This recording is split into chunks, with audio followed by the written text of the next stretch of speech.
I went out of the court. They're all just pushing. They're all kind of like pushing you against the wall. And I was getting closer and closer to the wall. The wall inching closer. With every shove from the swelling crowd behind her, 20-year-old Alex felt herself squeezed tighter, shoulder blades grinding against concrete, her father and coach lost somewhere in the chaos. There's zero security between her and hundreds of fans who had waited hours to watch her practice at the 2026 Australian Open. She screamed the only words that could save her. "Give me some room or I'm going to be crushed here." When the WTA's rising phenomenon needs protection just to step away from a practice court and no one planned it for her, the tennis world finds a story it cannot ignore.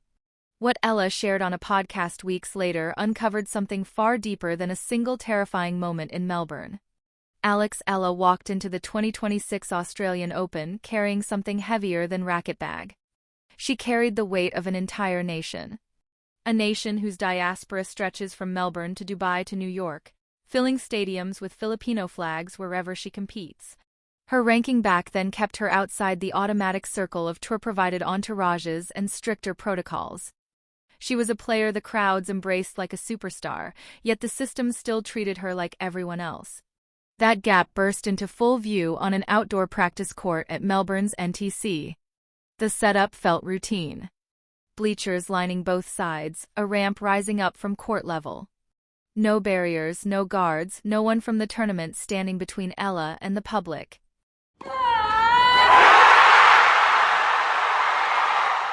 She wrapped up her session, gathered her things, and moved slowly toward the exit. What greeted her wasn't a line. It was a wave. Fans rushed ahead. Autographs, pictures. Careful now. There's a present. A moment to feel close. The ones in front could reach her. The ones behind them could not. And still they kept pushing. Eala later shared the moment herself on the Players Box podcast in late March.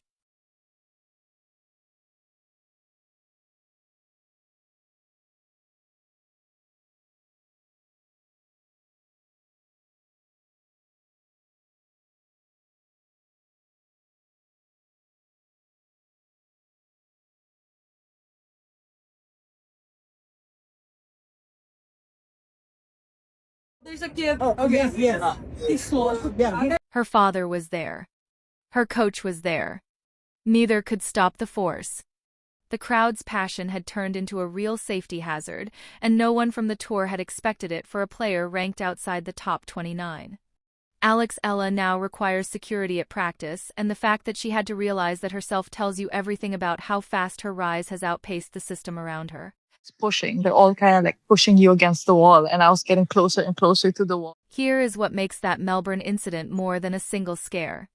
It is part of a pattern the tennis world can no longer pretend is accidental. Ella herself recognized the shift on that same podcast episode. She said, "That's how I knew I was like, okay, things have changed, is when they are waiting for my practices at the beginning of the year. It was a bit overwhelming for me in terms of that attention. Not her matches, her practices. Fans lining up before she even began warming up in city after city, tournament after tournament. Melbourne, Dubai, New York. The demand was not local, it was global, and it followed her like a rising tide. Put yourself in the shoes of any other player at her ranking. You step onto a practice court and maybe a handful of people glance up from their phones. You finish. You towel off. You walk away. No one is waiting. No one is pushing. No one needs to be told to step back. That is the normal experience for a player ranked in the 40s. Alex Eala's experience is the opposite of normal. And the gap between those two realities is the whole point. No other player at her ranking level is forcing this conversation about practice court security. The geographic reach proves this is no accident. Eala pointed it out herself. The Middle East as a whole is home to a vast Filipino community. Not many realize that every stop on the calendar touching a major Filipino population becomes an event within the event. The draw is not just tennis talent. It is cultural identity stepping onto the court with a racket. Jessica Pegula, the world number 5, saw it firsthand in Dubai. On the podcast, a top 5 players coach heard the crowd noise from a building away and had to ask what was happening. The answer was Alex Eala. The answer is always Alex Eala. And through all of this, the wall incident, the overwhelming crowds, the kind of noise that shakes hotel windows, Eala's instinct has been to move closer to fans, not farther away. During the 2026 Miami Open, viral videos showed her stepping past security to let fans come closer for photos and autographs. She did not retreat behind a barrier. She walked beyond it. That is not a player managing her brand. That is a player who understands that every person holding a Filipino flag in a foreign stadium traveled a long way just to feel seen. If you have followed her story from the beginning, if you understood what she meant to this sport before the rankings caught up, that Miami moment confirmed what you already knew: the connection between Eala and her fans is not manufactured. It is the realest thing in women's tennis right now. Desiree Crouchick has competed on the WTA Tour for years. She has played Grand Slams, won doubles titles, and experienced every level of fandom the sport can produce. She co-hosts the Players Box podcast alongside Jessica Pegula, Madison Keys, and Jennifer Brady. For women who together represent decades of elite-level experience, when Ella told the story of the Melbourne Wall incident on air, it was Crouchick who cut through the hesitation. Ella listened. She asked for security for her next session, trained on a main court, and the difference was immediate. Crouchick's reaction said everything. That last line, "You're crazy big here," carried a different weight because of who said it. This wasn't a fan account on social media. This wasn't a headline chasing attention.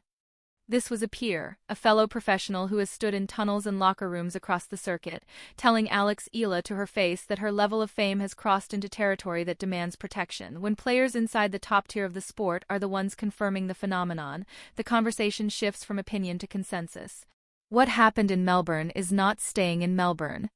Eala's clay court swing begins with the Linz Open in early April, followed by the path towards Stuttgart, Madrid, Rome, and Roland Garros. 5 tournaments across Europe where Filipino communities are growing and where Eala's profile is rising in real time. Every one of those stops now carries the same question Melbourne answered the hard way.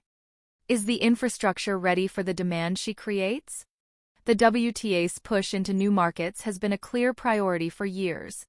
Eala is delivering that growth on her own, not through corporate deals or manufactured campaigns, but through a fan base that shows up, fills seats, and makes noise that carries all the way to hotel rooms. Tournament directors from Indian Wells to Dubai have already seen what happens when she's on the schedule. The crowds grow, the energy shifts, the atmosphere transforms. Her ranking sits at number 45 as of late March. That number will rise and fall, as it always does for a 20-year-old navigating her first full seasons at this level. What won't change is the size of the crowd waiting for her at practice tomorrow. That demand is locked in. It builds with every tournament, every viral moment, every flag waving in a foreign grandstand from someone who traveled 12 hours just to be there. Eala's 2026 Australian Open ended in the first round, a loss to Alicia Parks, 6-0, 3-6, 2-6. She walked off the court in Melbourne having lost her opening match at a Grand Slam. And then she stepped into a crowd that didn't care about the scoreline. The fans were still there. The flags were still there. The love didn't depend on a win. On the podcast, she spoke about the emotional weight of that moment. She didn't need to finish the thought. The wall in Melbourne finished it for her. She responded the way she always does. She went to Indian Wells and beat Coco Gauff. She went to Miami and won 2 matches before falling in the round of 16. The setback did not define the swing. The crowd at practice the next morning did. A wall at the NTC in Melbourne. A voice shouting for space. A world number 5 hearing crowd noise from a hotel room and asking what was happening. A fellow player telling a 20-year-old, "You're crazy big here." A young woman stepping past her own security in Miami because the people holding flags deserve to be met halfway. Alex Eala does not just play tennis in front of fans. She carries an entire nation's pride onto courts never built to hold that much emotion. And now the sport must build higher walls, bring in more guards, and rethink what it means when a player ranked 45 draws attention that rivals the top 5. The WTA is not in shock because of her ranking. The tennis world is recalibrating because her cultural pull has outgrown every system designed to contain it. So here is the question worth debating. Is Alex Eala redefining what it means to be a WTA superstar, where fan devotion and cultural identity matter as much as the number beside your name? Drop your answer in the comments because this conversation belongs to the people who saw it coming. If you have been here, watching this story build from the early rounds to the practice courts to the podcast confessions, you are part of something the rest of the tennis world is only now waking up to. This channel is where that story lives. Subscribe because the clay court season is about to test everything, and this community will be the first to know what happens next.